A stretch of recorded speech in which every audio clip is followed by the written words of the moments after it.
This is the AggroCast. This is Ray. And this is David. And today we are talking about our San Diego Comic-Con recap. I know this is a little behind only because we got back and we had con crud. Yeah. And so I'm now to a point where I'm not coughing and hacking up a lung every 5 minutes. I'm pretty much the same. But at the same time, there was also so much to pack in from all that. A lot. And if you've been dialed into our website, you'll see a bunch of articles that have come out regarding some of the various things at Comic-Con. But this will be our podcast review, talking about activations, panels, our critiques, and some of the communication. Yeah. So what would you like to start with first? Do you want to talk about the fun stuff, or do you want to get the critiques and the criticisms out of the way? Well, I mean, I normally go with getting the critiques and the negatives out of the way. That gives, get the bad news out there first. Okay. It's like good news, bad news. Yeah. All right. So David is a veteran of Comic-Con. Yep. Next year will be 20 years. And I've only been going for like the last 4. Yeah, I think about 4 years now, yeah. And the very first thing that I noticed was on Wednesday, the line situation. Yeah, and the lack of communication for the line situation, because I think we were just going there to pick up our bags and our lanyard. We were told to get in one line.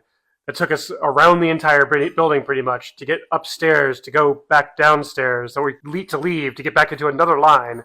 Yeah, it was ridiculous because literally they walked us all the way down the convention center to where the Hall H pavilions are set up to keep people out of the sun. Mm-hmm. So we had to snake through all of that just to get into the line that was lined up around the front of the convention center. And like David said, then we got upstairs for our bags and lanyards. And then they ushered us out a door that kicked us out. And we're like, wait, to get back into the vendor hall, we'd have to get back into that line? Yep. No, thank you. Yeah, I believe we called that a day where it was like, okay, no preview night for us. And we just kind of like went around and checked everything else out there. Yep. But that wasn't the only time that happened. It happened constantly throughout the entire convention. Yeah, there were so much bad communication and line stuff. And the way that they shut down, like a lot of times they were shutting down the space between the outdoor pavilions for people for the Hall H line and that walkway that takes you out to the bay. The Bay Area, yeah. And we were having to wait a lot just to cross that, or we were having to walk all the way around because the first couple of days they completely shut it off. Yeah, normally it's like a quick little cut through where they break the line so people can walk through because it's a lot faster to get to the harbor out back to check out everything else. But I think it wasn't until Friday afternoon we went by there and we could actually walk that area. Yeah, it was so weird. It was so different. And there was no real explanation as to why they had changed so much of that from previous years. Yeah. And it's not like it felt like it made a difference. It wasn't a positive impact. The only positive impact was I think it added an extra 1,000 steps onto my walk for the day. Well, because we drove in on Wednesday, so that was 5.5 hours. And then I think I clocked 20,000 steps on Wednesday. Yeah, I think it was about the same. And because we got our bags and our lanyards, and then we went to the Magic the Gathering party. Oh, we did stuff way before then. We're jumping ahead to activations and other stuff. We're talking about bad communication now. So yeah, there was a lot of bad communication. Because on the bad communication side, it wasn't just that. It's like the area they generally have an area that's just ADA, which perfectly fine. I think this was the first year they closed down 2 sections of the inside just for ADA, and nobody was using it. And normally it's a place for if you want to just cut through to get to another hall area, it'd make it so much easier. But they weren't letting anybody through. And it was the area where, yeah, generally people would check in, get their ADA pass, and move along. But it was literally just shut down with nobody in there. Well, and no signage. Yeah. So the only way we knew that we had stumbled upon it was when we got yelled at. I don't have a grudge against that individual but it's just the fact that there was no signage to support them. So all they could do is yell and like, no, you can't come through. And yeah, because that's all they can do. And they have, a couple 100,000 people who are going to try to walk through there. And I'm like, I get it. It needs to happen, but more communication needs to happen. Well, and on the communication front, there were a couple of the activations that we had invitations or had signed up as press, and we walked out to try to get our little pass or our wristband. People weren't there. We're like, yep. What the hell's going on? Because it happened at Adult Swim, and there was another one that had happened that where we just kind of shut up, like kind of did the meme from Pulp Fiction. Yeah. Where do we do? Where do we go? Yeah, and it's like, well, okay, this is great. We showed up at the time that was designated, and no one was around. Yeah. That was the other thing. So talking about critiques, this isn't necessarily communication, but when we showed up on Wednesday, normally so much more of the stuff seems set up, but as we were walking around, there were literally things that they were still unboxing that they were going to set up that day. Yeah, like Google was still being set up. The Percy Jackson thing in front of the Hard Rock was being set up. So was the Predator thing. Like there were so many things still being built. Well, and we didn't know about the Predator thing. Yeah. We walked by and we're like, what the hell? This is awesome. But we had gotten no information whatsoever as press regarding that even being there. Yeah, well, that and there was a couple other things that was like, we got information, I think one of them on the car ride out there, like, hey, this is going to be out here. Or like, for instance, like the Superman thing. They said, come out as press, like, show up at these times. It was like, do we need to set an appointment? Or just show up during those times. And there was I'm almost certain we snuck into somebody else's time slot because we just kind of showed up. And they're like, yeah, you're press, come on in. So we had gotten an email about some kind of t-shirt giveaway that they were going to be doing in the streets for that new movie, Primeval. It's where they're fighting dinosaurs. Yeah. I never saw them. I never saw them, and the other one was because there was another email that came out about the Star Trek dancers. Yeah, like I know you saw it, but I've only seen videos of it later on. Yeah, I stumbled upon it just walking through. Yeah, but that was an email we got as we were driving out saying, "Hey, keep an eye out for this because it's gonna be happening." So I was like, "Well, how am I supposed to tell everybody this is happening, or how are even people going to be knowing? Because everybody's gonna be traveling or busy doing everything down there." Yeah, So communication that harkens back to the communication issue. Was that there was a lot of miscommunication going on, even just with the PR teams that were managing the activations. Mm-hmm. We did meet the lead PR person for the Twisted Metal activation. Twisted Metal and the Alien. FX Alien. And they nailed that. And when we get into the positives, I have a couple things I want to drop on that because I learned some stuff over the course of the weekend on how that PR team nailed so many things. But yeah, it was just going back, the fact that setup seemed so delayed this year. Well, even Jana mentioned, she was down there 2 days before any of that, and she was watching people just drop boxes off and do nothing the entire time she was there. They could have been setting up for depending on the permits. Yeah. Like that might be the only thing, is they just didn't have the permits or the time to actually do it, but boxes were already dropped and just kind of sitting there with security watching it. Yep. Same thing with the Petco Park. Oh, they had it fenced off, but all they had was just boxes sitting in there the entire time for 2 days doing nothing. Are we going to criticize Petco? Is that where we're That's at? where I was building into. That was my segue into Petco because why are we even doing Petco anymore? Petco is such a waste. So we had hoped that Petco was going to have more going on because there had been some advertisements for various things that were supposed to be at Petco this year. And we're like, oh, cool. So maybe they're trying to rekindle that area because the last few years have been really mediocre. And it's just like they shove things that don't normally fit within the Comic-Con programming into that space. So we get out there because mostly I wanted to see the Magic the Gathering photo shoot with the Cabbage Man because of the Last Airbender set that's coming out. So we were like, okay, let's get out there. Let's see what the line's like. And it was terrible. Yeah, well, the line was already capped by the time we got out there for that. Yep. But that was also the only thing out there, unless you wanted food trucks. There was a photo op for the new Winx TV show. There was something to do with eBay. Yeah. It was terrible. Yeah, I'm like, you should just shut down Petco. Yeah. There's no reason. Or, because I remember when we got down there, it seemed like that's where the Twisted Metal bumper cars was going to be because there was plenty of space they could have done that. Same thing with South Park. Yep. But South Park was a good 15-minute hike away from the convention center for where that was at. And even though Twisted Metal was just kind of across the street on the other end, they could have fit both of those in Petco instead of making people walk further. And people could have still had their time and do everything. And given people a reason to go to Petco. Yeah. Because at this point, I don't fucking care what's going to be in Petco because at this point, there's no reason for me to hike my ass out there for nothing. Yeah, well, unless it's on the first night where they're ushering everybody to walk around the convention center to get in. Because then we had to walk over the bridge and we could look into Petco, which is how we saw there was just empty boxes everywhere because nothing was set up. But it took us longer to get through the security line as a team than the time we spent inside of Petco. Exactly. It was terrible. That is a massive critique. If you go out to Comic-Con, I would recommend do not waste your time with Petco unless there is something out there. Walk over the bridge, because you could take the bridge over to the harbor area. If you take that one route, you could see what's in Petco and see what's going to be worth your time. It has not been worth the time the last 3 years. Yeah. Including, like, it feels like they're putting more and more on the little walkway towards Petco. Because last year, I don't remember having as many of the weird little photo ops they had. Because they had the Naked Gun, Lilo and Stitch, the Thunderbolts, like all that stuff leading up to it. That felt like stuff they could have put in Petco. Yeah. But it was just on that little walkway Well, there. and they would have had more space because they shoved all of that stuff into that sidewalk area. Yeah. I know one of our team members actually went to the Thunderbolts ice cream thing, and it was like a 30-minute wait. Yeah. But you're cramming a bunch of people into a tiny space to move through that line. You could have given people a reason to go to Petco by pushing that stuff into Petco.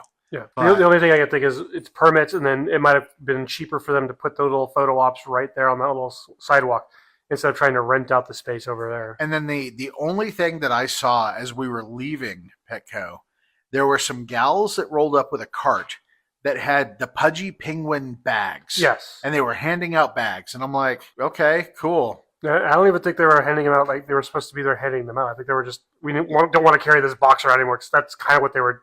It felt like, okay, who wants a bag? Just swarm us. Take them. Yeah, Petco was terrible. The outside, I don't know, the vibe felt different with some of the outside stuff. Yeah, it definitely did. Well, it also felt a little weird on the inside, too, which builds onto the whole communication thing. Was normally in the past, people understand and know how some of the lines work and all that stuff. But there was multiple times, because they were doing the Airbender thing as well inside in Nickelodeon. Yeah. And the line was capped well before they even opened the doors. So I'm like, how is that working? Or they would tell people, come back at this time, and then people would show up and be told, oh, we capped everything 2 hours ago. And my understanding with the Nickelodeon thing was after the first day, they stopped doing that inside the vendor hall. Because of the line issue, I think they pushed it all towards Petco. Gotcha. So the Magic, because they were giving away an exclusive Magic card for the last Airbender set, and yeah, they pushed it all to Petco. But then that's why the lines were like 4 hours long. Yeah,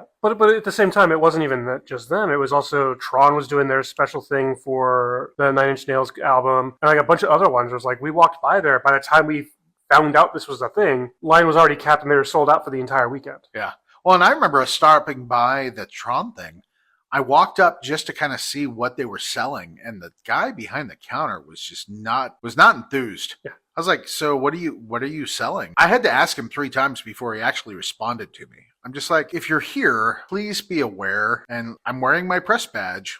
I'm here asking questions. I'm not trying to jump the line. I just want to know so like we could actually, report on it, because they had record pressings that were cool, and they had decals and other stuff. But and there was the photo op, and apparently that was a whole separate line you had to get into. So people didn't know that was going down because nobody wanted to actually talk about it and communicate. Well, and we didn't even know where the hell it was. Yeah. Like, we were looking to see where in the vendor hall it was, and we had to blunder through it. Well, not even that. It was on Sunday. I walked through the sales pavilion in the free press area. The table was just covered in little promos for that one booth. So like they didn't put their little promos out anywhere, because we're talking a good 100 feet of table covered. And come to this booth for the Tron Ares pressing, and like somebody bungled that. But at the same time, I think it's also the people, because we also went to the Troma booth. I was just trying, not even like do anything press wise. I was just trying to talk to the person running the booth and get some information just in general on what they had there. And they looked like they did not want to even be there. I'm like, were you just tired? Because I know it was later in the day. So they had the original director of the Toxic Avenger movie there, and he's like a 70-plus-year-old guy. And he was more enthused than the people running the booth. Yeah, he was animated. He was willing to talk to everybody. We didn't get to talk to him, unfortunately. He was talking to everybody else. And he was taking pictures with people. He was signing stuff. And the one person that walked over to actually say hi to us seemed so nervous. And I'm like, don't worry about it. I'm not here to bother to ask questions. I'm just looking. It just, God, the vibe really felt really strange this year. It did, yes. There were so many more people in the vendor hall. Like when we were walking around, so we finally, after all the activations and stuff, we finally cut some time to be able to walk through the vendor hall. And there were so many people compared to previous years. Quote unquote walk through the vendor hall. There was no walking. No, it was like the Walking Dead. It was shuffling. Yeah. We were shuffling through. Was this because there weren't more Hall H panels drawing people out of the room. Not just Hall H, there wasn't many panels in general to draw people out. Well, and that was one of the things that we talked about was we had next to no interviews this year. Yeah. As press. There were no interview opportunities. It's not just the fact that we didn't do any interviews. The fact that there weren't really any offers to have interviews. I think at most we got 2 interviews, one for the TV show Upload, and then the other one was for the Alien VR game, that they weren't talking about anything that we hadn't already covered from last year. Well, and then there were a couple of things that are outside of our bailiwick, like there was an author. Well, here's this author that has written a book series. Well, we haven't read the book. We're not familiar with this author. Yeah, like what questions are we going to ask? Yeah, so we're not informed of this, and they didn't provide a whole lot of information regarding that author. So yeah, we weren't informed, and there was next to nothing for video games. Yeah. There was one thing that we stopped by and checked out. We did move through the Stern pinball area, but as we had commented on in our previous podcast, they were pushing Jaws. It was the same stuff. There was nothing new. The only thing that was new there was they had a photo op with the wax figure of the captain. Yeah. That was it. Need a bigger boat. Yeah. But yeah, so this year was just bizarre. Yeah. It was really bizarre. And so that's why activations became the big thing for us this year. Yeah. We had talked previously about all of the emails and advertisements we had seen for the activations. But then when we got there, holy shit. I feel like our entire weekend was activations. Yeah, I think I clocked it. I think I did a total of 4 hours in the convention hall, and that's including the hour that we were in line, or we were there for the Toxic Avenger panel. Wow. Yeah, and everything else was walking to activations and doing activations. Exactly, yeah. It's like, I mean, even if we want to go back to that, we can start doing the top positives. Well, positives and negatives, because some of the activations really weren't worth it. But like, we started out doing the Paramount Lodge, and we walked right into that, and there was the thing for Dexter, the Star Trek thing, and was it Landmass, a bunch of other little photo ops in there, and the tour of the Killer Museum for Dexter and all that stuff. So it was like fun little things like that. I tell you though, because we went through, we had their little chicken sliders and fries, and fries are so good. But stepping outside after having gone into the Paramount Plus and seeing the line of people. Yeah, the 4-hour line to get in for the next day. You poor people. I don't feel it's worth that line. No. And did you notice they had no swag tables to buy anything? Yeah, there was nothing in there to actually pedal or anything like that in there. Because normally they have something where you can go in and buy, and like we got a Starfleet bag. We got the landmass mug, the Dexter. I want to say it was like a tablecloth, something like that. Yeah, it was like some kind of canvas cloth that was blood spattered. Really, there was nothing to purchase. You had your drink tickets. I would not recommend people stand in line for as long as they do. Yeah, not for that at least, because like I think we would have been in and out of there if we weren't just trying to kill some time before the next thing we had to go do. Probably in about 10 minutes, 20 minutes. Yeah. And that's going through, doing all the little photo ops, having our 2 drinks, and... Yeah, so I would not recommend people going to Paramount Plus standing in line just for their offerings. No, like if you luck out and you get one of the reservations, sure. But standing in line and wasting your time, if you have nothing else to do, maybe. Another point about communication. Trying to get into the Star Trek thing.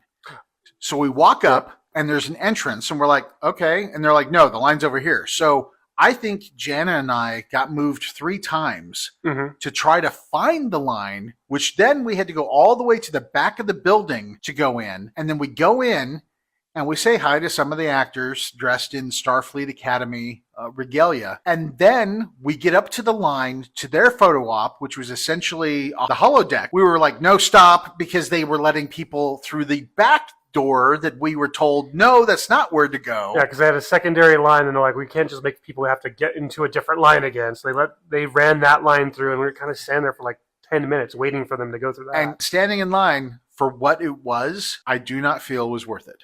I didn't even get the picture. They were supposed to send out in text. Still haven't received it. Wow. That sucks.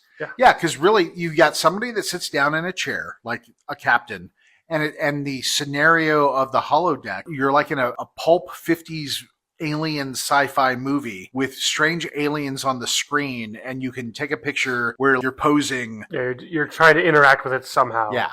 and then they send you on your way. So Paramount Plus, if I was going to give it a grade, which I'm not, we don't really do that. But if I was going to give it a grade, it'd be like a yeah. Outside of the lemonade was good, the fries were good, and I personally enjoyed the Dexter thing, even though that was a 45-second walkthrough thing. Yeah. Other than that, yeah, it was. If you have nothing else to do and somehow get a reservation, maybe it's worth your time. But outside of that, not really. Speaking of that lemonade, that's the one thing I took away from this year. I never knew how much I needed lemonade, the frozen lemonades, in my life. Because between having it there at the Paramount thing, and then we found a restaurant that had it on tap, and I think I went back there like 4 times. It was that great. But going back to activation, so we got through Paramount Plus. So we got to Paramount Plus. And we were supposed to do Adult Swim, and that's one of the ones where we showed up and nobody was there. Yeah, we hiked back like a mile and a half. Because we also had to walk around the entire convention center to get there because we couldn't walk through the little cut through. But then we went and did the Magic the Gathering Spider-Man thing. That was awesome. If you haven't read my article on AggroGamer, I definitely recommend it. We got up to the floor where it was being held. We heard the music blasting, and we weren't really sure what we were getting into, but we got through the door. Lo and behold, there was DMC from Run DMC. Then there was a place where you could pick up some of their welcome decks, because for the Spider-Man set, they are coming out with 2 30-card packs in a box that is a welcome deck that teaches you not only how to play Magic the Gathering, but also introduces you to the Spider-Man cards. So you get the welcome packs. We were able to, as press, we got one of each of the welcoming packs. I don't know if that was something that we were supposed to. No, I think it was something special that they did at one point, because it was like, I think some of the people from Disney showed up and like, well, we can't just give the people from Disney these. So like they gave it to all the press that were also sitting there at the same time. And then I saw Brian Kibler and Olivia, his fiance. He is a Hall of Fame Magic the Gathering player. She's no slouch, and they are both the hosts of a YouTube channel, Commanders at Home, I think. But I got to see them and talk to Brian for a little bit regarding Magic, and he was saying that, well, with the IP of Marvel, this is probably just the start, because they had done a Secret Lair set with some Marvel cards. They were cards from previous sets that they had just reskinned as Marvel characters, like Captain America's Shield, Deadpool, etc. But now that we have a Spider-Man set, which now we're getting more information released as they are talking about it, because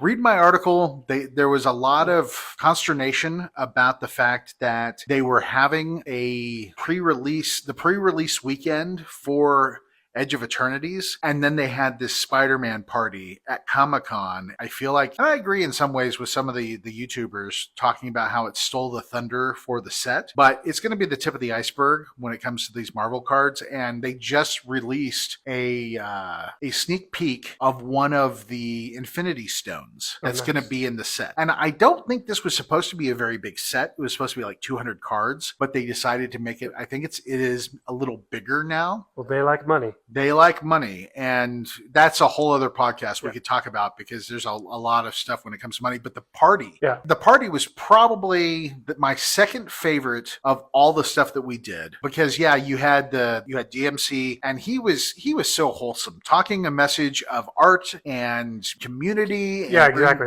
He built all of that up, as well as doing the job of hyping up the cards and telling people all the other, like helping usher people through the whole experience as well. Yeah, because Spider-Man being from New York, DMC from New York. And then inside, they had actually done some theming. So they had a bagel shop that you could go in and you could get a comic book. They had a newspaper stand that when you open up the newspaper, it's actually a play mat for Spider-Man. And then, of course, they had a photo op of J. Jonah Jameson and the Daily Bugle's office. His office, it looked like it was being attacked or something like that. Yeah. And so you could go and you could take a picture behind his desk and curse Spider-Man. So, overall, it was a lot of fun. And I'm really glad that we had that opportunity, especially since I have gotten back into Magic the Gathering, and we could get a look at the new Spider-Man cards. And some of the cards are just awesome. Yeah. And from what I understood with that whole thing, it's minus the food, drink, and then run DMC from not playing. That's what people that were not pressed were also getting a similar thing. Like they'd get there, they'd get one of the little boxes, learn how to play the game, and they could do all the other little activations in there. The other celebrity that I met, fortunately, it was too loud, so it was kind of an awkward exchange. but the professor from the Tolarian Community College, which is another YouTube channel, I saw him moving through and I tried to say hi. And unfortunately, I was a little bit long-winded while the music was thumping. But it was great to see the professor live and in the flesh. Right. But yeah, so that was great. We did the Magic the Gathering party. Yeah, and that kind of wrapped up that night. Because there was a couple other things. I think we did like a dinner and then kind of went back to Was the there room. a party? There was the Ready Party one. Mm-hmm. We got something coming out on the site for that, though. So we don't have to dig into that too much. Because Yeah. I know not all of us went to that. Because there were 3 parties altogether that our group Yes. was a part of. Correct. Because there was a Ready Party 1, the Fandom Party, and then the Mosh Isley. Yes. Yeah, and I only went to one of them because I'm old and I like sleep. And after the drive and 20,000 steps, I was just cooked for that day. And then, of course, we were clocking, 16 to 18,000 steps the rest of the day. So Yeah. how you guys managed to push through. I do this every year. Yeah. I get used to it. But moving on to the next few days, we can do this out of order, but Yeah. we can talk about all the other ones because we mentioned it before. Twisted Metal had bumper cars out there. And that was my favorite. So when I say the Magic Party was number 2, number 1 had to be the Twisted Metal bumper cars. Because not only was it fun to do the bumper cars, they had actors out there for some of the roles like Calypso, Sweet Tooth, which was the same Sweet Tooth that has been in all of their other activations they've done since the series first started. Is it Baby Doll? Baby Doll.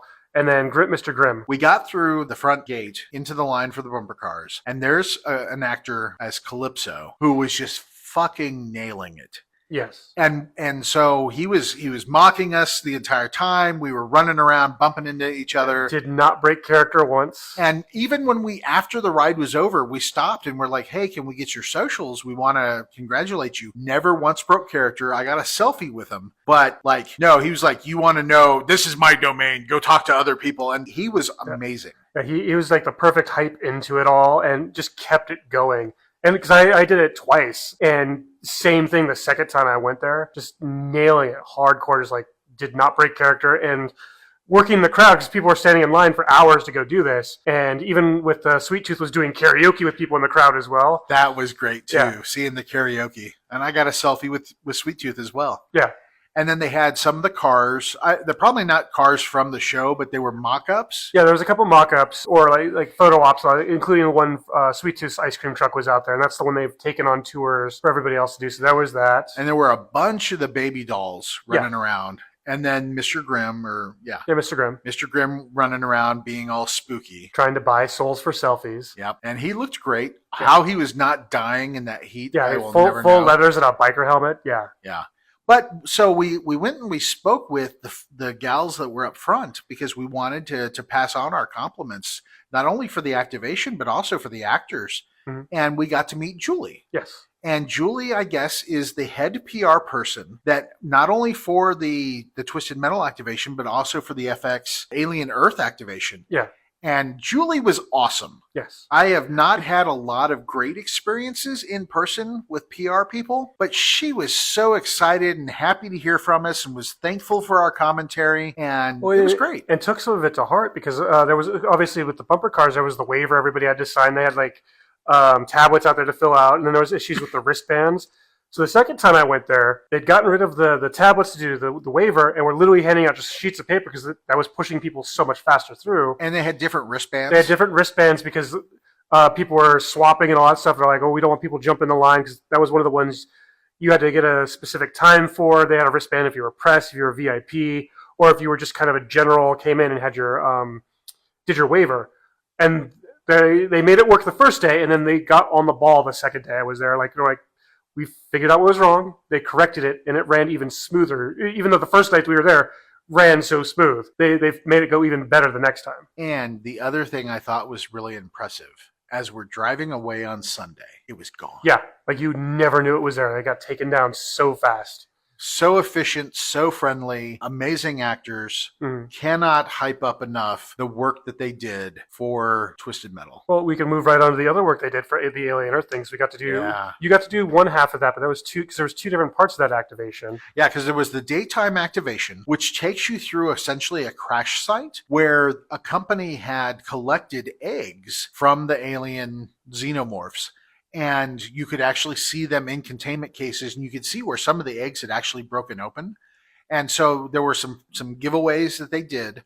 and then some photo opportunities, and that was super fun. Yeah, the weird, creepy tunnel that could be like a haunted house type thing. Yeah, and the xenomorph statue that was kind of on top of the crate. Yeah. And there were a bunch of wallpapers you could download for your phone. So and they're still sending more of them. I got a text today saying, "Hey, we've updated even more." And I'm like, "Okay, well, time to download." And it wasn't not just for your phone; it's for your watch, for all your Android and iOS devices. And I tell you, some of the previews I've seen for that show, I am so hyped for that show. But they also gave us a drink, a jawbreaker, and some pins. Yeah, and that was the daytime one. The nighttime one, it was the same layout. You kind of went a different route.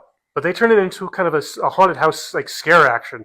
Because like which we posted the full video run through when I got to go through it, and it was like they gave you a black light you had to take with that was like part of your swag, and that built into the whole finding where the xenomorphic escaped to. Some of the pods that were broken open, they broke up open live, so you got splattered as well. Then the hallway was like I think you did a little jump scare. It was like normally a photo op. They had actors in there doing jump scares in there, all the lead to like the very end where it was like the xenomorph and the facehugger actually appear in there and kind of give you that one big jump at the end before pushing you out, and then you got more of the same drinks and jawbreakers and all that stuff. So it was a whole different experience at night. Again, Julie, you'll probably never listen to this, but you were amazing. Yes. Your team was amazing. The experiences that you guys put on were incredible. Yeah, well, I'm also wondering if she might have been in charge of the King of the Hill, because that's kind of falls in the FX Hulu bucket. Yeah, and the King of the Hill was really good too. Yeah. It was like an outdoor backyard party. Yeah. So you had some backyard games like ring toss and like a beer pong. Yeah, there was the beanbag into the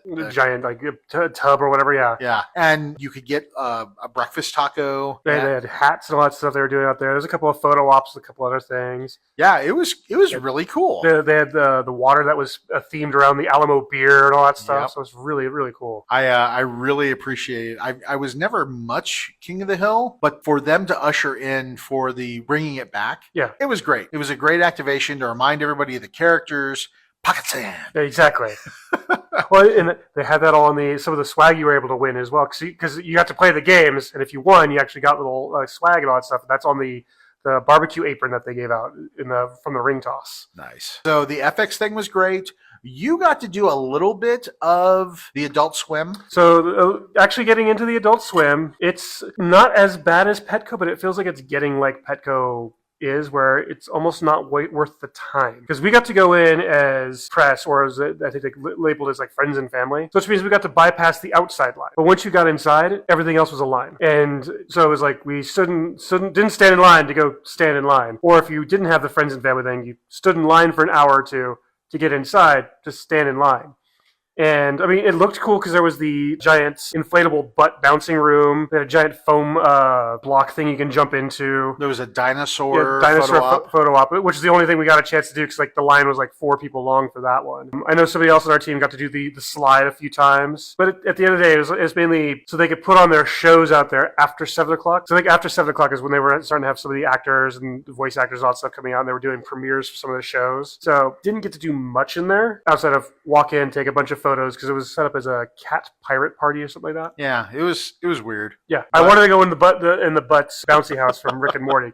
They made Butt World, but I think once you got through the 2-hour line to get into the place, it was another hour line to get into Butt Bounce House for like a minute. I'm like, not worth my time to go through all that stuff. And then the only other thing, well, there were a couple other things in that area. There was Voodoo Ranger boat, which you got some of our team members on. Yeah, and that was more or less, it was a themed bar. You got on there, they had a party going on. There was a couple of places to buy some drinks. Then you just got to sit around and drink and have a good time on a pirate ship. And David met a fan. I did meet one of our fans in the captain's quarter of all places. So hello, if you're listening. Were you the cabin boy? Yeah. No, I was not the cabin boy this time. But yeah, the Voodoo Ranger boat. Yeah. And then also out there was the Superman. Yeah, the Superman Old Spice thing. Yeah, and that was actually really fun. Yeah. So you go in, and they had a rocket ship that was a photo op that they actually took the picture. So you got to pose with a stick of deodorant, which is actually really nice. It's a citrus smell. I've been using it because I really liked the scent. And so we got our pictures. I was wearing my Green Lantern shirt, so I was wearing my fuck soups hat, so it kind of worked. And so we got our picture taken, and then while we were just kind of chilling, I noticed that there was a playing card on one of the tables. I was like, what is this? And the gal was like, yeah, we've got Old Spice playing cards, and gave us decks of playing cards, which was fun. I really enjoyed that little... Yeah, it wasn't like overly involved. It was like a nice short little sweet thing to go in, get some free deodorant, which definitely you need at Comic-Con. Yeah. And, nice little place to lounge, photo op, because they had you could also do the other photo, which I don't think any of us did, where it's the Superman pose of him lifting the car. Oh, Jana did. Oh, yeah, that's right. Yeah. And the gal who took the picture actually did a really good job in posing Jana to like where her hand was on the wheel, because it was the classic Superman image from when he was first introduced, where he's like holding the car up in the air. And yeah, Jana got a picture, and it looked great. Yeah. So yeah, kudos to them for such an odd little activation. Yeah, odd collaboration, activation, but they still. It felt worth the time and wait. And they had a screen that was showing some, not only ads for the Old Spice Superman product, but I also think they had some rolling footage from the movie. Yeah. So that was on the base side. I think that was the other thing. The other things that were on there was, we didn't get to do any of it, was the Abbott Elementary block party, which I know we spoke about before in articles and podcasts. And then there was the Brawl Stars Mr. Beast thing out there for some mobile kids gambling game. Yeah, anybody that knows us, we have a big problem with the predatory nature of mobile games and the gambling aspect. We have a lot of background with that, not only David's experience in games as well as coding, but also like we have played mobile games. We've talked about Marvel Strike Force in the past and how these games appeal to children, and all it is just loot box gaming, gambling. Yeah. So yeah, to have Mr. Beast out there, and it's like, oh, win an action figure or whatever bullshit, get and the some candy bars. Yeah, get some candy from us. Like, have some mediocre chocolate. So Mr. Beast, we're not a huge Mr. Beast supporter, but that was there. But moving away from the Bay, we could talk about a couple. Because I did Peace Fest for Peacemaker 3 times for various reasons. Yeah, we went to Peace Fest the first time, which was pretty fun because you walked inside and it was set up like a stage area, and they had the bike from the show. They had another little place with a picture of him. They had the swag, but a lot of the swag either was sold out or it was only that you could buy off the website that weekend. Yeah. It was so weird. Yeah, bizarre. Like, you would think that they would want to sell more of the swag, but you also got the helmet. Yeah, you got the little plastic helmet as part of the swag. We got the bandana while we were waiting in line. Yep. There was other little photo. There was a photo booth where you can get what super villain or hero are you? Yeah, because there's a whole upstairs area that you went to. Upstairs, so there was 2 upstairs, which I found out on the 3rd visit we went there. So the whole thing is kind of set up like a little concert hall. It's where we saw Rave of Thrones in the past. Yep. Where we did the Dungeons and Dragons bar thing in the past. Upstairs, like the first upstairs, they had Mortal Kombat 1 where Peacemaker is one of the characters. Yep. And if you played the game, apparently there was like a 3-person tournament during each visit. Whoever got the top got entered in to win a PS5 and some stuff. Oh. But then they had the bar up there, which was like Arizona Iced Tea, had their new hard iced tea, and they were giving that out as kind of like hardcore's bar from the TV show. So to kind of like build into the branding and the theming, but that was all that was on that. Then you had the super secret 3rd floor where you could get a photo op with the the eagle from the TV show, but that was only for like an hour or 2 each day, and the only way to get up there was to either A, know somebody or be press, or B, one of the 3 random people they would select from the actual activation to be like, your cosplay is cool, or you seem really cool, let's go take a picture with the bird, which was weird because they were also trying to promote the wildlife organization that's taking care of these sanctuary birds. So I'm like, you kind of want people to go up there and donate, but it was an isolated thing to where you just couldn't walk up there and take a picture. Well, and you only got to do that on the 3rd time. That was the 3rd time, and only because we talked to one of the PR reps and like, oh, you should come back the next day. Yeah. But the other times we went, the main activation outside of all that, because it was like the first 10, 15 minutes while they're ushering people in, you mingle around, you take your photos, but then they did like a 20-minute concert with a band. That was incredible. Yeah.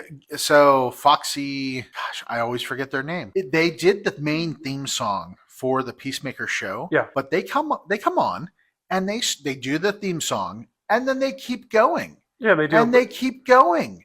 Like 4 or 5 songs. I'm like, what the hell is going on here? This is like an actual concert. Yeah, it was a mini concert. I put for the first visit we went there, I took the entire 20-minute video, and it's up on our YouTube right now. So if you want to see it, it's up there. And that was the same band every hour for the first 2 days. And then it was the third day they got a different band, which was one they actually used in I want to say they used in Peacemaker Season 2 and in the Superman movie. Is that Steel Panther? I don't remember the name of the band, but they actually got the performers from that. Yeah. But we also got surprised. The drummer from System of a Down just hopped on stage and played drums for them at one point during the concert. So it was a fun little thing. And well, and then after they did the set, they stood by the exit door to say hi to the folks that had come through the activation. They said hi to people, gave fist bumps out, and randomly gave out like drumsticks and guitar picks. They were awesome. Yeah. For a band that I had never heard of until the Peacemaker show, and as evidenced by the fact that I can't remember the full band's name, they were incredible. Yeah. They were to be able to do that.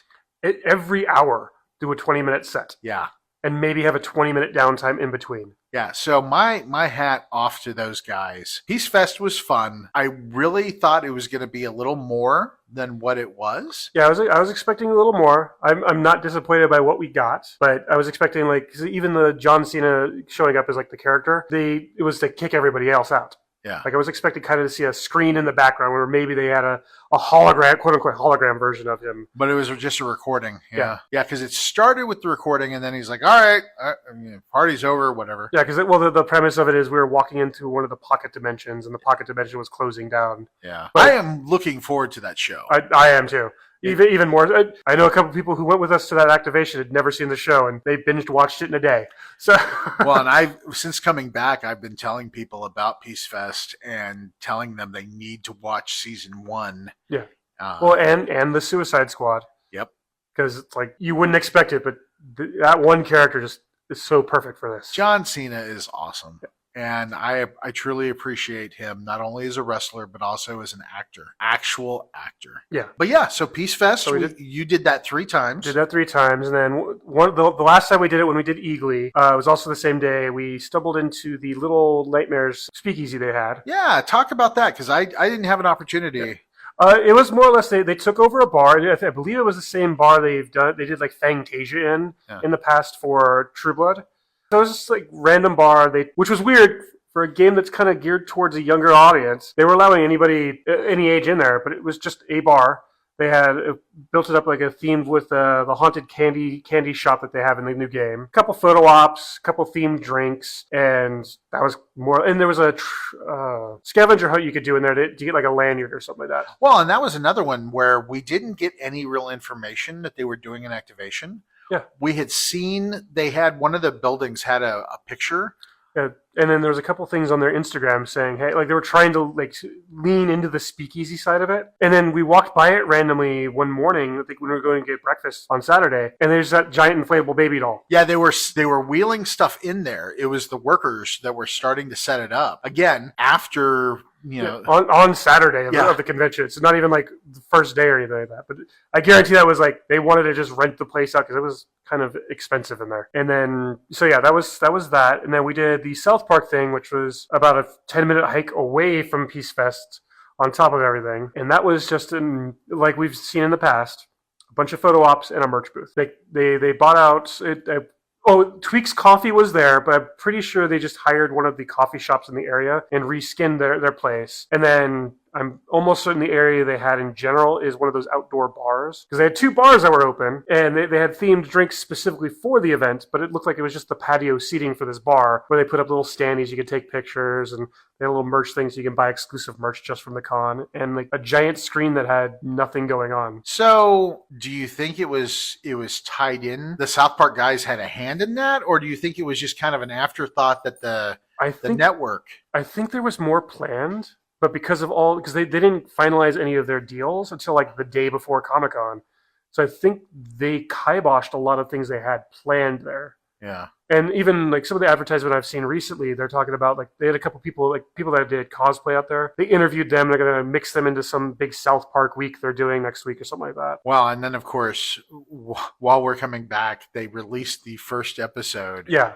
which if you haven't watched it, holy shit, definitely recommend it. But I'm pretty sure it was that and all the other legal stuff going on that they pulled back on it, because a lot of the stuff was just recycled from the last 2 times they've done a photo op out there. So it was one of those, I don't know why it was a ticketed event and why you had to schedule a time to go in. Especially so far away. Yeah, because it was further away than it was when we did the Jurassic Park thing the year before, and that was a hike. That was a hike. But you got to take a look at it. Yeah, we did a full video walkthrough of that as well, so that's up on the YouTube as well. What else? There was a Doctor Who thing I got to go through, but that was one of those things. There was 2 different versions of it. Like during the day, you'd go into a photo op, and then it kind of had it set up as a museum to where you could see all the props and stuff from seasons past. Yeah. But then it was either after hours or early in the morning, there was some other like escape room type thing that went with it. And then there was the Percy Jackson thing. The Percy Jackson thing, yeah, which we hadn't received any kind of information on. Yeah, didn't get into any of that. And then there was a Fantastic Four looking. So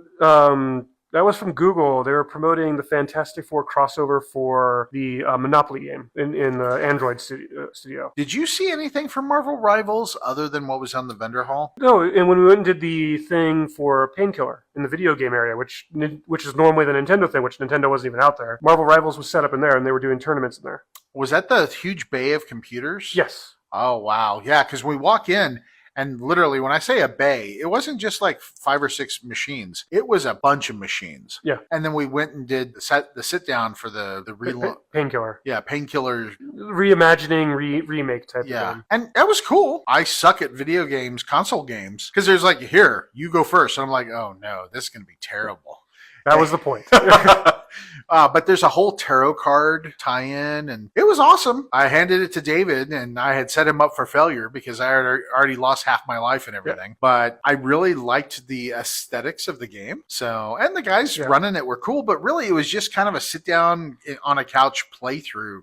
Play our like 10-minute demo and then move along. Yeah, there wasn't a whole lot of information for it. Yeah, which is weird. Not only for that, because they booked out the area Nintendo would normally be, but at the same time, also weird Nintendo wasn't there, because you'd think they'd want to piggyback off the launch of the Switch too. Well, and that goes back to the fact that there were very, very little in the way of interviews. Yeah. Voice actors, like I know there were voice actors there because as I was moving through the vendor hall, I saw one of the voice actors for Baldur's Gate 3. Mm-hmm.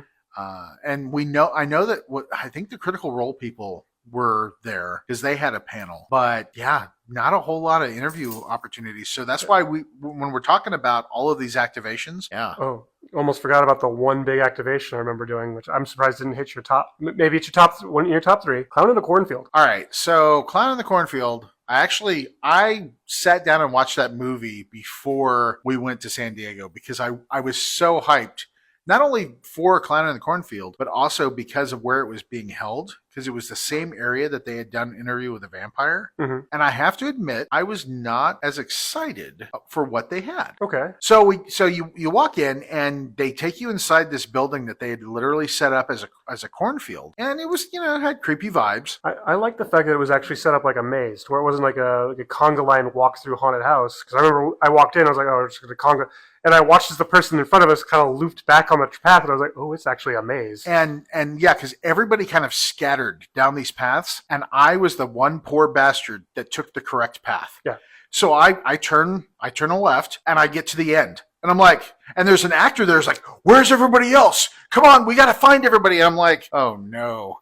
So I've seen some of the imagery, the images that Jana and David took pictures of from the cornfield. And I'm just like, man, I missed out because I took the right path. Yeah, you chose poorly. Yeah, because they usher us through the door into essentially what is like a shed, like a work shed with tools and stuff. And there were clowns in the windows, mm-hmm. and they were trying to break through. There was a couple that were in there because Jana got a really good one where one walked out with a chainsaw, like right down this foggy alley, right towards her to like kind of usher her back to get to the group. It was for those who got the full experience. I think it was probably better for them than it was for me. Mm-hmm. And then the last room was kind of an escape room. You had to find the key to open the door to get out. And then you get out, and they had a couple of carnival games, and you got some free candy. They had shark gummies, and they had peach ring gummies. Yeah. And they had the strength test where you have to take the mallet and hit the thing. And of course, You nailed it the first time. The gun It showed show. Yeah. Bing! I thought I was going to break the damn thing. If you've ever split wood, it's all about, getting the right angle and letting the mallet do the work. And then they gave us a bag as well There was as some, like popcorn in there. a shutter poster. There was the slushy machine that really wasn't working all that well. Yeah, I had a like a coffee slushy that was mediocre. I had a sip of the cherry one they gave me because it all was just solid ice by the time it didn't melt until later that night. Yeah, and I don't know what your experience was when I walked up with Jana to get our bags from the guy that was giving them out. He was like, "Here, goodbye." It was more or less the same, but I think we were also going there right near the end of the day, so he just might have been tired. Yeah, it was so matter of fact. It's like, here's your shit, get out. Because I think the only thing other than that he said is like, "Do you want a poster?" And I was like, "Yeah, sure." And he like threw the poster into the bag like unceremoniously. And I'm like, "Okay." Yeah, and the bag was actually pretty cool. Yeah. There's a gal on one of the Facebook groups that turns the Comic-Con bags into other bags. Or I've seen, is it the same one that does dresses? I think she does dresses and she does like traveler bags and that sort of thing. And I'm like, man, this would be really cool to get turned into kind of a backpack. Oh, that would be kind of cool. And that's kind of what I was thinking. So I've got it in our spare room. I would say, okay, out of the activations, that was probably third, just because it had ambiance and some pretty good giveaways. Okay, because the only other one I could think of that we were skipping over was Barbie, which neither of us went to. Yeah, we didn't go, but the pictures that I saw of our crew dressed up in Barbie outfits was cute. Yeah, it looked like they had a good time, and that's really what it's all about. Exactly, they got exactly what they paid for. They had a good time. They had their photo ops, and you know what was funny? I saw somebody post. So we went through the King of the Hill thing. They were giving away pins. Yeah, and I never saw those when we went through. So I know that's part of the lack of communication thing. They didn't have them the first day. Because it was the same thing at the Abbott Elementary. Like the first group of people didn't get them because they just didn't have them unboxed yet. Which is really strange. You would think that would be stuff that they would have there. Yeah, at the start of the convention. Especially since last year we did the same Hulu thing, and we walked in there and they had the little stress ball things, they had the pins there, all that stuff right there first day. So I don't know if something just kind of missed, but there were a couple of instances where things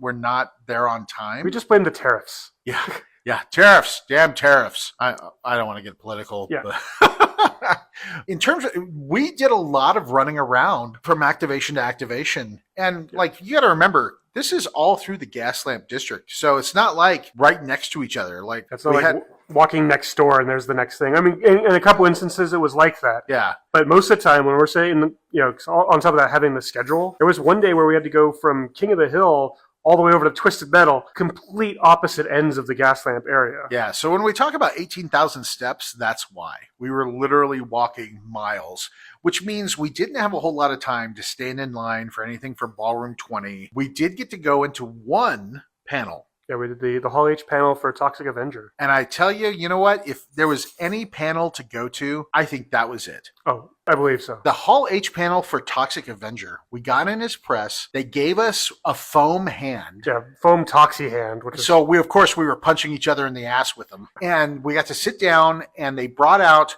the director for the new movie, the original director, and a bunch of the cast members. Yeah. And it was awesome. We got to see some previews of the movie. They had censored previews, though. Yeah. They had the Kevin Bacon message. Yeah. Show the fuck up because they're actually getting to release it. So this movie was evidently shot during the pandemic, and they're just now able to get it out into theaters. That took them 3 years to get anybody to want to try to release it, and they were even trying so hard to get it in theaters or even just streaming. Yeah. I think Shudder at one point was like, we might do it on streaming by August 29th in theaters. And while they were talking and going through the questions just for the panelists, Peter Dinklage talked about the fact that he was really only there for the scenes where it's him. He was not the person in the suit. Yeah, I think he mentioned at most there was like maybe a couple shots where he had prosthetics, but any other time, the only time he was on set was when he's not in no makeup whatsoever. And so after prefacing that and telling everyone that, then they went to the audience questions. Yeah, the dreaded Q&A from the audience. And that was awesome. And the reason I say that, person after person after person, all of the questions were for Peter Dinklage. Yes. And so I think it was after the third question, he was like, don't say it. Yeah. Just looked right at the person like, don't you do it. And then he started having fun. Like, he's got a dry sense of humor. He's like, have you not seen Lord of the Rings? Because he was literally sitting next to Elijah, who is Frodo. Yeah. I'm like, Frodo, you could have asked any questions in the world. And the amount of prosthetics and things that they had Elijah in for his role in the movie. Yeah, he looks like Gollum. Like it was the natural progression of character. Yeah, so there's that cut scene from the movies where Frodo has kind of a flash forward of what would have happened if he had retained the ring, and he starts looking like Gollum. It was literally that image kind of scenario. But yeah, so he's like, don't say it. And then the person asked him a question, and then the next person, and so then he starts rattling off all of the movies that the actors and the director have done, and he's like, I was not in any of those. like, please ask these people questions. He was doing like some weird deep cuts too, like Radio Flyer. And I'm like, who's seen Radio Flyer? Like I have, but that's one that I've seen. Yeah, but that's so old. Yeah, exactly. That was when like Elijah Wood was like 10. But yeah, so he's trying to get them to ask questions of the other panelists. Especially because two of them, like one of them's done a bunch of work, but they're still kind of an up and comer, and then the other one was one of the younger actors who's, I want to say, is like their third or fourth movie. Yeah. So he's trying to help promote them, but none of the actual crowd wants to. It's so weird. Well, and then they talked about how his character from Elf was a tyrant. Oh yeah. And then there was somebody that walked up to ask a question in the Elf costume. Yeah. It was great. And because I think Peter's response was, "What's it like being a tyrant?" It was great. And so I feel bad for Peter Dinklage only because there were all these questions pointed at him when he had an amazing cast beside him. Yeah, exactly. And it was all the stupid general questions that I guarantee he's already asked. Like, you're a Comic-Con, you get the chance to ask. It's not one of the press has asked him. We've heard these answers so many times. Ask him something else. Yeah. Or ask anybody else the same thing. Because, you could have asked any of them, why did you agree to be in the Toxic Avenger reboot? Like, did you know about it before you signed up? Because it's got a long history. There's a long legacy, not only the movies, but also the cartoon, the comic books, everything. Video games, everything, Yeah. And we've talked about the video game because Psycho Stick, one of David's favorite bands, is doing the music for it, which was funny when we talk about the parties because we met somebody at one of the parties who is in marketing that knows in a roundabout fashion Psycho Stick. Yes. So it was just a great tie-in. But yeah, so the one panel that we got to do, and then they gave away a really cool Toxic Avenger poster. They did, yes. Which I'm gonna frame and put in my office. I'm currently printing out my fancy frame for it now. So nice. Yeah, because it's a really cool psychedelic poster, and the movie's coming out this month. Yeah, August 29th. So I want to see it in theaters. Yeah, I want to see it. My classes start on the 25th, so that following weekend, I think we should go out. Nice little treat. Yeah, but yeah, so that was the one panel that we really got in. We got into, and the only other one I had like hard interest in, didn't get to go to in general, but Guar was out there. Yep. And I missed their signing and their panel, but that was for other reasons of running around outside. Well, and I had asked about the Twisted Metal panel, and unfortunately the PR folks did not get back to me. Well, that, and I don't believe it, from what I saw, it wasn't really much of a panel. Like, the actors were there, but they were kind of just showing clips from the first episodes of the new season. Yeah. So it wasn't like a panel. And then the only other thinking about it, the Telemesca, which was tied into the interview with the vampire, they had a panel. But I also saw some folks walking around the Gaslamp district. They were all kind of like Men in Black style. And I walked up, I'm like, oh, hey. And they handed me a business card. Oh, nice. And it had a QR code, and it said, we are always watching or something. So that was kind of cool and creepy. Sounds similar like the year that Constantine, the TV show, was coming out, and they had people dressed up that way, handing out his business card to people to get people hyped up. That's awesome. Kind of cool. Did you get to see... I from a distance I saw they had the Pennywise with the rickshaw kind of. I saw some of the rickshaws, but there was also supposed to be some like ice cream thing out there for that as well. Yeah, I didn't see any of that. Yeah, the only ice cream thing we saw the Thunderbolts, and then there was a Spider-Man. Yeah, there was a weird Spider-Man one, and then Lilo and Stitch was doing one as well. That was pretty much a lot of our Comic-Con experience. Yeah, it was an odd year, but every year, I think I say it was an odd year because the year that we had the writer's strike, everything went back to more of a comic book focus. Yeah, comic book video game, not the TV and movie side of it all. And so this year was definitely for me the year of activations. I know the Long Walk, the Mark Hamill movie, had a panel. One of my buddies got into that panel.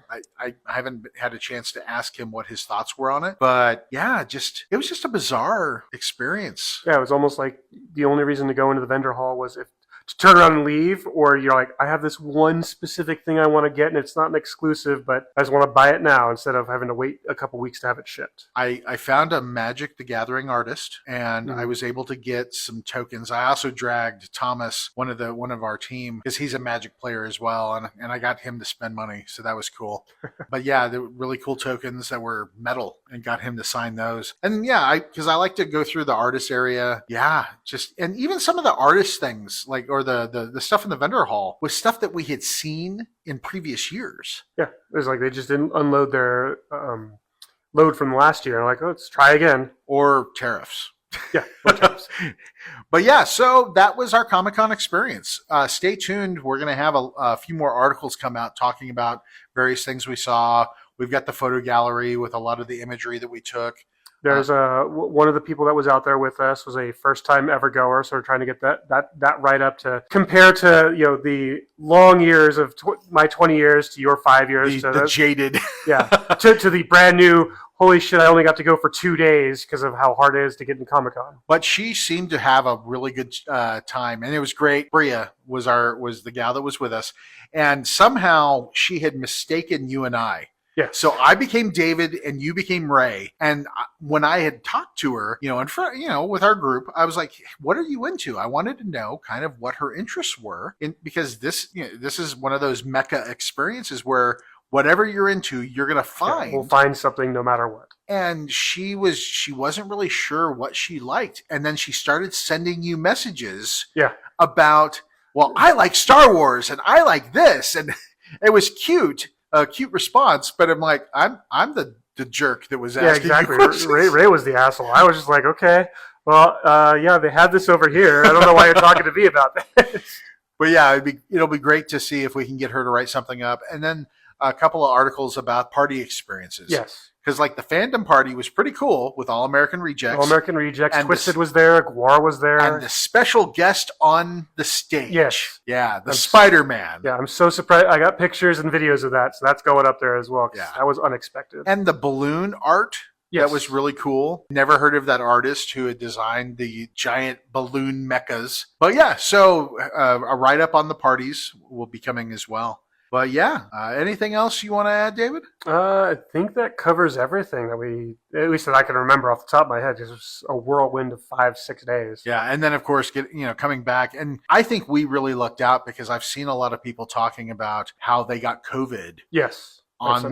At the convention, and I didn't have COVID. Yeah, I came home and tested it right away to make sure, because I came home feeling like crap as well. But no, it was just a weird sinus infection. Yeah, I don't know if it was a touch of like flu or what, but ultimately we're both on the mend. So Comic-Con 2025. It's in the books. It's in the books. Next thing coming up, I definitely next year I want to go to WonderCon. WonderCon's on the list. Maybe Gen Con. Yeah, Gen Con. I have never been, and as a wee lad, I always dreamed about going to Gen Con. So we've also got the World Series of Board Gaming coming here in town in September, which I'm going to. Nice. And then Halloween's coming up, so we have all the haunted house stuff, Universal Horror Nights, as well as the Universal Horror Unleashed is going to be open. Yeah, you were able to get into that through a special connection. Correct, so yeah. I think our next podcast is going to be talking about the Horror Unleashed. Yes. I can't wait to hear what you think of it. Oh, definitely. We have been building up for so long how awesome we hope it's going to be. Right. I am hoping at this point that it lives up to all of our hype and our interest. Well, by the time everybody's listening to this, there's probably going to be some teasers and video, maybe a write-up, but we'll do the next podcast on that one, because that's a whole different experience. Well, thanks for tuning in. This is Ray. This is David. And we'll catch you next time. Thank you for listening to the AggroCast Resurrected, the official podcast of AggroGamer. For more gaming news and reviews, please check us out at AggroGamer.com. If you enjoyed today's content, follow and subscribe to get notifications of our next episodes. This is a test of the AggroCast. What the fuck are we doing? I have no idea, but I hope my mic is turned on this time. I think it is. I think we're good. All right. Technology. It's a bitch.